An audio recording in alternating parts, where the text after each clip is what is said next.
So I know that you know what this video is going to be about. I had pictures all week about it on Instagram, past 2 weeks actually. What am I talking about? This is the big guy. And when I say the big guy, I'm saying that this is the thickest, biggest, beefier Rolex that I've ever owned. It's not the biggest watch that Rolex makes. You've got the Yachtmaster 2, flexing muscles, you know. But when you compare it to a Submariner, your Explorer, or your GMT, or even a Daytona for that sake. I mean, look at this. That's the thickness between both of these watches. This is the Sky Dweller, and this is the Daytona. And you know what? On a 16.51 centimeter, it actually sits on the wrist right. Let's get into it.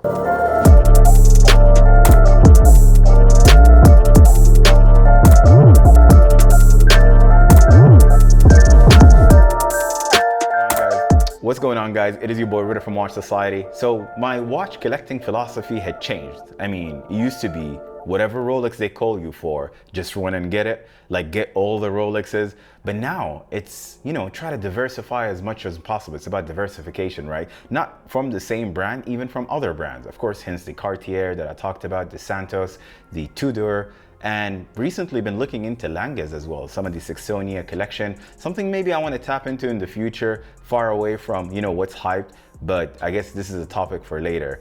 However, when going back to Rolex, if there are two watches from Rolex that you must own, two from one brand, and that's it, and just leave everything else, of course that would be a Daytona with no shadow of a doubt. But then again, how often do you actually use a chronograph on this thing? I mean, it's nice to have, it sits on the wrist perfect, you know, 38 point something case size, it's never bad. You've got the center polish links, but how often do you actually use this, right?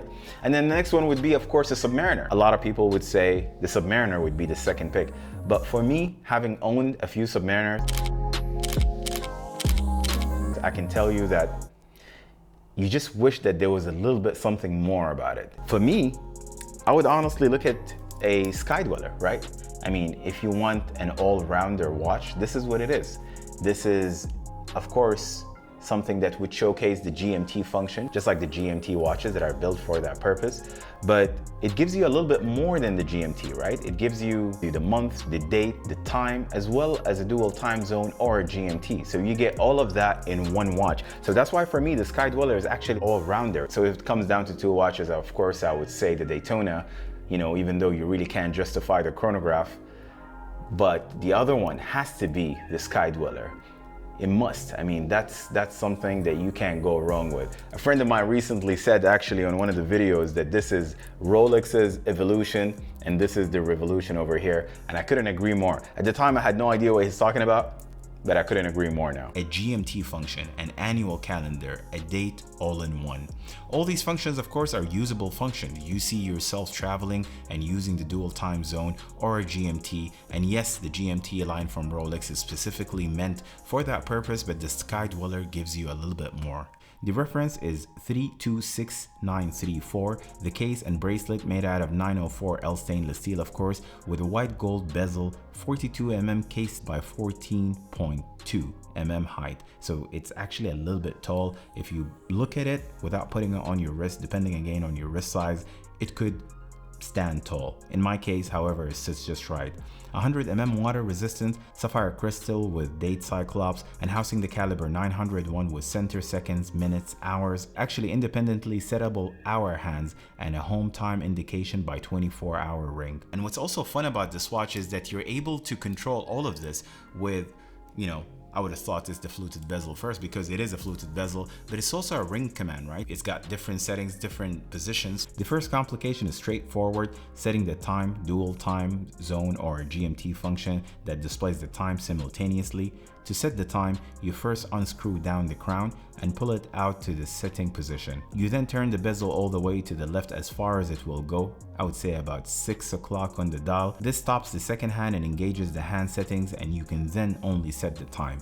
In this position, the hour hand and the 24-hour ring are kept synchronized. Now, bringing the ring command to the second position allows you to jump the hours independently. This engages the crown with a setting mechanism for the hour hand alone, which you can also set forward or backward by 1 hour increments. Keeping the ring, by the way, on the first position also allows you to set the date independently. You can set the month and the date. There is no separate quick set for the month, so you basically just keep turning the crown until the red indicator for the month is in the correct window. This system is undoubtedly the most complex from Rolex. I mean, I gotta give them that, but it's also the easiest to use, right? So it's not rocket science. I mean, you've got 4 positions, you're able to just basically move and pull the crown out, and you're able to adjust basically the different function in that different position. So this is something you can do with it by moving simply the bezel, right? Which is, I thought is really, really cool.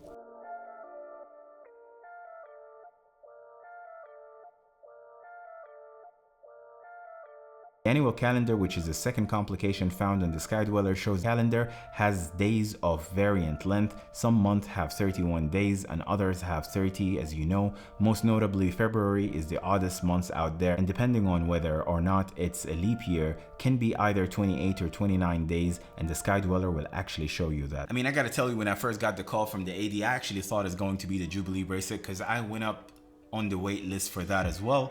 And I was, half-hearted about it. I was like, you know what, I wish I can get it on Oyster bracelet, but how many people will be there before me? I've been on the wait list for 5 years for this watch. I almost forgot about it, and I didn't think I would get it. But if you guys been watching the channel for some time, so you would know that the bracelet, the Oyster bracelet for me is over the Jubilee. I'll take it any day on a date just or whatever it is. It's nice to have the Jubilee, but I already thought that this has a lot going on for it, and the Oyster bracelet just brings that balance, right? So you're able to enjoy the 4 functions that you've got on the watch. You've got the fluted ring command, so a little bit of that bling is there, but in the same time, I think the Oyster gives it that balance, right? So it just tones it down a little bit. Let me know in the comment section down below which variation of the Sky Dweller is actually your favorite. Do you like the two-tone, the steel, or even some of the new Oyster flexes that just released as well? So they're cool. For me, honestly, I would always prefer to have the watch in its original bracelet. I mean, don't get me wrong, I know the Oyster flex is original and it comes in that variation, but I would just rather get a bracelet and maybe top up the rubber or the leather from, say, a third party or something like that. You pay a lot for it, so you just want to make sure that you get the variation with the bracelet. Let me also know in the comment section down below if you thought this watch is going to look really, really big on the wrist, and then when you actually had the opportunity to try it on, or maybe if you've owned it, you realize that it just sits right, for some reason. That's what happened to me. I know a lot of you guys had messaged me directly about being in Dubai in November to meet, and I'm more than happy to do that. Of course, maybe we can even set up a function and all meet at the same time. But I just also want to highlight that Dubai Watch Week is happening tail end of November. This is a watch show that you do not want to miss. So you'll have, of course, the big brands exhibiting, but you also meet collectors really from different parts of the world. They have thought leaders as well. I think last year they had, or wasn't last year because last year was COVID, but the year before they actually had the folks from Hodinkee over. They had the chief editor of Hodinkee, Jeff Ruster, involved. So that would be a nice time to visit if you can patch your November visit to Dubai Watch Week, and we can meet, of course, in the same time. Subscribe, turn on the notification bell, and I'll catch you guys on the next one. Take care.